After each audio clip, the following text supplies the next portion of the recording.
As Russia threatens to use a nuclear bomb in Ukraine, many people globally are scared because of the immense destruction nuclear bombs are capable of. However, a warning about an immeasurably bigger explosion has been going out since, and the warning is coming from no other person than the chief of NASA. The master scientist has been warning about the terrifying explosion of a star known as Betelgeuse. When will Betelgeuse finally explode? Why is Betelgeuse's explosion dangerous? Is planet Earth safe from the effects of Betelgeuse's explosion? In this video, we dive into the NASA chief's terrifying warning about the Betelgeuse explosion. Nearly 80 years ago, two events occurred that have become the poster picture of atomic warfare. The US detonated an atomic uranium bomb over Hiroshima, Japan. The bomb, codenamed Little Boy, killed an estimated 70,000 people and injured tens of thousands of citizens more. Days later, another bomb dropped on Nagasaki, codenamed Fat Man. It wiped out about 40,000 people more and severely injured thousands more. While some people died as a direct result of the explosion, numerous other people succumbed to the effects of radiation. Those two times were the only times in history that human-made nuclear explosions occurred. Little Boy was a 15-kiloton bomb, while Fat Man was 20 kiloton. However, far from it, the bombings at Hiroshima and Nagasaki were not the only nuclear explosion to have occurred. Every second, billions upon billions of stars, including the Sun, produce immense heat and light from powerful nuclear explosions. One of these stars, Betelgeuse, is nearing its death, and the demise will be accompanied by one of the most powerful explosions ever witnessed in the universe. But what is Betelgeuse exactly? When you talk about powerful stars, you can't fail to mention Betelgeuse. It is a red supergiant star so large that it's one of the largest stars we can see with unaided eyes. Betelgeuse is called Alpha Orionis in the Bayer designation. Scientists give the Alpha title to the brightest star in the constellation, but in actual fact, Betelgeuse is only the second brightest in Orion after the star named Rigel. However, because of its variability, Betelgeuse sometimes outshines Rigel. This must be what happened when Johann Bayer published the Uranometria in 1603, where Betelgeuse became known as Alpha Orionis and Rigel as Beta Orionis. Betelgeuse is a variable star with an apparent brightness that varies from 0 to plus 1.6. As such, this supergiant is the second brightest star in Orion and the 10th brightest star in the night sky on any given day. Betelgeuse is a single star and does not belong to any star system. Also, it is considered a runaway star since it's not part of any star-forming region. Interestingly, Betelgeuse is only 10 million years old, quite young in terms of star ages. In comparison, the Sun is about 5 billion years old. But Betelgeuse is an evolved star despite its age. It consumes fuel faster than the Sun because stars that massive require lots of fuel to keep going. But what it lacks in age, Betelgeuse makes up in girth. The massive star is approximately 1,000 times larger than our Sun. At this dimension, if you could put Betelgeuse where the Sun is, it will reach past the asteroid belt and even beyond Jupiter. This means that it would engulf all the terrestrial planets, Mercury, Venus, Earth, and Mars. Despite being vastly larger than the Sun, Betelgeuse is only 16.5 times as massive as the Sun. It has 126,000 solar luminosities, making it look bright at 548 light-years away. This star has a surface temperature of 3600 Kelvin, which means it's cooler than the Sun. There is an interesting story behind Betelgeuse's name. You see, many stars with unique names got them from translations of foreign names and sometimes were mistranslated. This was what happened to Betelgeuse. In Arabic, the constellation of Orion was called Jauza or Jauzar. From this, Betelgeuse was called Yad al-Jawzar, which means the hand of al-Jawzar. During the 13th century, the Ya in the Arabic name became Ba, and this error caught on.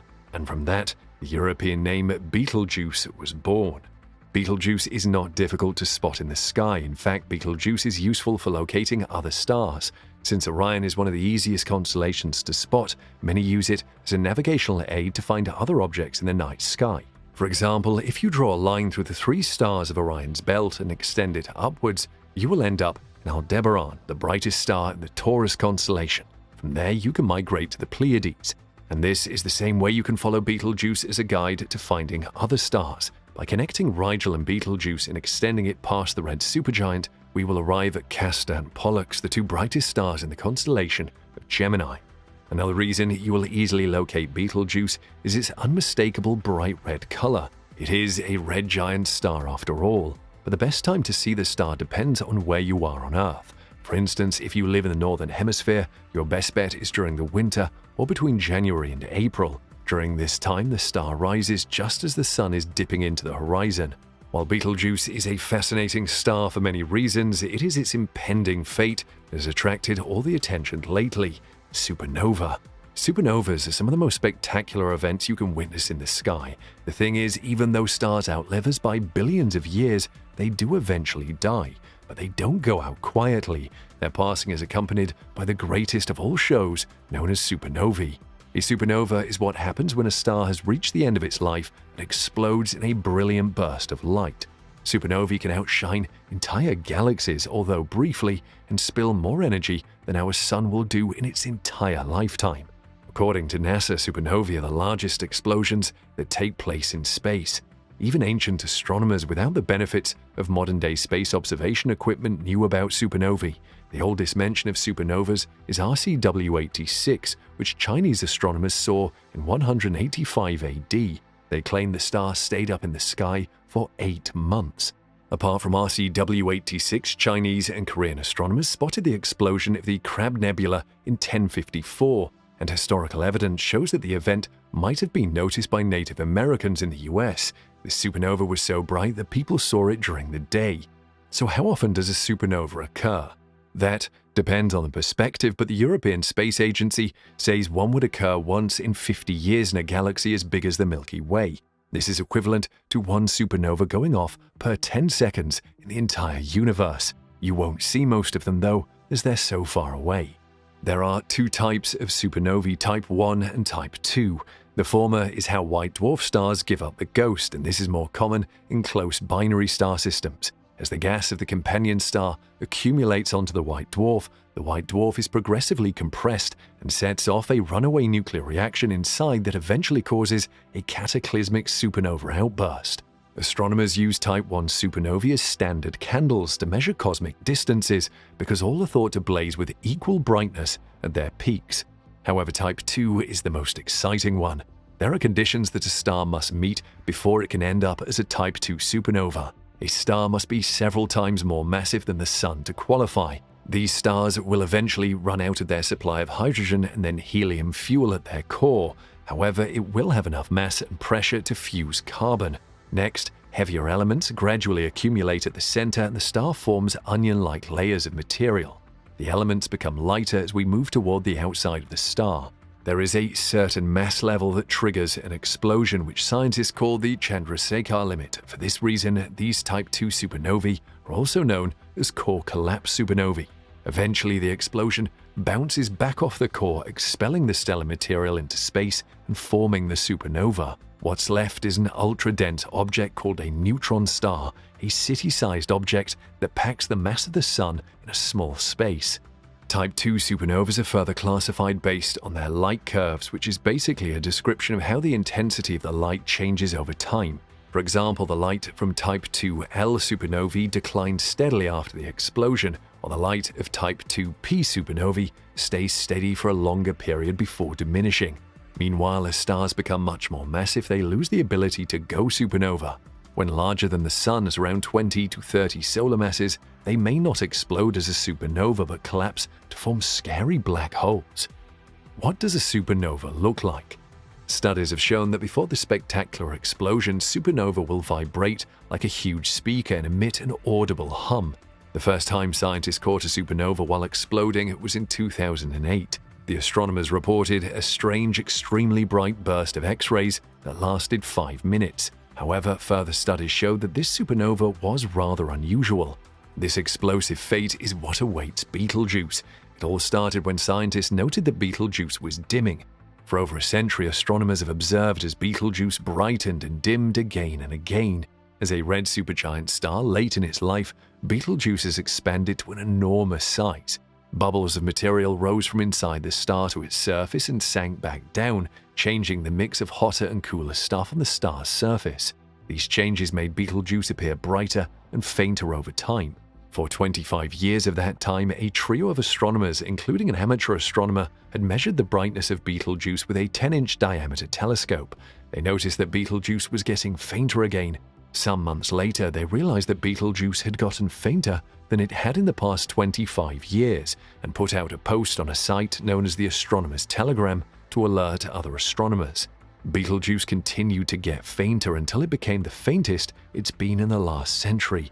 The change was remarkable. At its brightest, Betelgeuse is usually one of the 6 or 7 brightest stars visible to humans in the night sky, but by this time it had dropped several places on that list to the 21st brightest. This unusual departure from a pattern made the scientific community start taking seriously the possibility of Betelgeuse going supernova on us. Based on its mass, astronomers estimate that the supergiant will go supernova when it's roughly 10 million years old. Meanwhile, Betelgeuse is probably about 10 million years old now. At that time, scientists did not fully understand what was happening to Betelgeuse, even though they suspected all was not well. However, what was not in doubt was that the star was geriatric or nearing the end of its stellar life. And thanks to the Hubble telescope, the researchers were eventually able to put together a clear picture of Betelgeuse's condition. What they discovered was massive. They found that a plume more than 1 million miles or 1.6 million kilometers across may have risen from inside the star. This is the equivalent of a star quake, or better still, a shock that blew out a chunk of the star's surface 400 million times larger than those usually seen in the sun's coronal mass ejection. In case you are wondering what coronal mass ejection is and why it's significant, a coronal mass ejection, or CME, is a vast cloud of electrically charged particles originating from the sun's upper atmosphere, or corona, when heated to enormous temperatures and launched with a huge burst of speed by the energy released in a solar flare. These hot blobs of plasma can have spectacular effects on planets that they encounter during their movement. However, you have nothing to fear, as CMEs are not a direct threat to life on Earth, but they can potentially damage the technologies on which we rely, so there is that. One of the things they can affect is the power grid. When CMEs arrive on Earth, they can cause geomagnetic storms that produce a ground-induced current that can damage our grid. They can also affect the accuracy of GPS, which forms the backbone of many of the services you rely on to get through the day. If you have heard of solar flares, CMEs have a similar origin. They are produced when a huge slice of the sun's magnetic field, pushing out through the visible surface or photosphere, squeezes together near its base and suddenly reconnects at a lower level. While this sounds like not a big deal, the process actually liberates an enormous amount of excess energy in the form of high-energy electromagnetic radiation. Naturally, that leads to the gases around the reconnection site getting heated up. We are talking about temperatures of 36 million degrees Fahrenheit or 20 million degrees Celsius and more. At this incredible temperature, the particles around the site, including those in the now isolated loop of the magnetic field above, get a massive boost of speed and energy, which produces a huge bubble of expanding hot gas that escapes from the effects of the sun's gravitational force. Once free, the hot gas races out across space. CMEs can reach blinding speeds of hundreds of miles per second. That is fast enough to propel them to the Earth in less than a day, although on average they may require about 84 hours. With this background info about CMEs, you can understand why scientists were shocked to see Betelgeuse emitting so many materials. It was like the interior of Betelgeuse was sort of bouncing. But to the scientists, what Betelgeuse was doing was uncharted territory because they had never witnessed such a huge mass ejection of the surface of a star. It was like watching stellar evolution in real time. The research also incorporated information from a variety of other stellar observatories, such as the Stellar Robotic Observatory in Spain's Canary Islands and NASA's Earth-orbiting Stereo A spacecraft. By piecing together different types of data, scientists were able to put together a narrative of the blowout and what happened thereafter. One of the effects of the eruption was that a chunk of the star's lower atmosphere, the photosphere, was blown off, leaving behind a cool spot that was further occluded by the dust cloud from the blowout. The chunk blown off was several times the mass of Earth's moon. Scientists said this cool spot and dust cloud explain why Betelgeuse's light went dim. They also claim the star is still feeling the reverberations. Before the eruption, Betelgeuse showed a pulsating pattern, dimming and brightening on a 400-day cycle. That cycle was gone, at least temporarily. The materials moving from Betelgeuse's surface to its outer atmosphere reached 200,000 miles per hour. In the space of 3 months, Betelgeuse lost about twice as much materials to its surrounding space from its southern hemisphere as it normally does. However, the superhot plasma cooled significantly once it got millions of miles away from Betelgeuse. It condensed into dust grains and formed a cloud that blocked out the light. Scientists were able to establish using ultraviolet data when Betelgeuse's outer atmosphere returned to normal, even though they were still observing the dimming through visible wavelengths. And while everything seems to be back to normal in the outer atmosphere, the star's surface may still be jiggling like jello. So what will happen when Betelgeuse eventually goes supernova? While scientists cannot nail all the details, by using sophisticated simulations, they have been able to provide a fairly accurate picture of what the last days of Betelgeuse will look like and what it means for the Earth. They obtained input for their model from the supernova 1987A. When the inevitable happens, Betelgeuse will shine as bright as the half moon, or about 9 times as faint as the full moon. This will be observable for more than 3 months from the Earth. But before that time, scientists will be prepared for the event. They would have been tipped off by instruments on Earth detecting neutrinos or gravitational waves. They say all the brightness resulting from the explosion would be concentrated into one point. It will be so bright that you don't need to wait till night to see it, as it will be visible during the day. For about a year, the bright spot will remain in the sky, and of course, it will be visible to all. And as the supernova dims, you'll be able to see it in the night for several years. With a star that is visible even during the day for so long a length of time, you can be sure it will generate lots of interest. Expect lots of YouTube videos on it and memes on social media. And with the advance warning that scientists expect Betelgeuse to give, you can bet a lot of people will be waiting for the explosion to start. And when the process is complete, skygazers will notice a difference. The Orion constellation will be missing its left shoulder, and people will have to rely on other stars to find stars in the night sky. But will humans be affected? Will radiation from the explosion get to us? There is no need to worry about Betelgeuse's supernova. For a supernova to terribly affect us, it has to happen pretty close. That is, pretty close on the universal scale of measuring distances. That is about several dozen light years close to us. Thankfully, Betelgeuse is way more than that distant from us, some 700 or more light years away, so we can just sit back and enjoy the show. But that does not mean there is no impact on the Earth at all. For instance, Betelgeuse's supernova will affect animals, especially those that use the moon for navigation and easily get confused by artificial lights. When Betelgeuse shows up as another light object in the sky, it is going to be a confusing time for the poor animals. Astronomers too will be affected. Even though they are excited to witness a supernova as bright as Betelgeuse, it will disrupt their sky-watching schedule. When the moon is bright, they find it hard to see other celestial objects, so when Betelgeuse persists in the sky, there will not be enough darkness for them to work. And even studying Betelgeuse will be a challenge, as the brightness will overwhelm their instruments. Ground-based telescopes will need modifications to handle all that light. Most likely, they will be made to collect less light. When will this likely happen? Sadly, that may not be in the lifetime of anybody watching this video. Betelgeuse may still be at it 100,000 years from now. The massive star is still burning helium at its core, meaning there is still plenty of time. But of course, that will only give us time to get the popcorn ready, right? Let's hear what you think of Betelgeuse going supernova in the comment section below.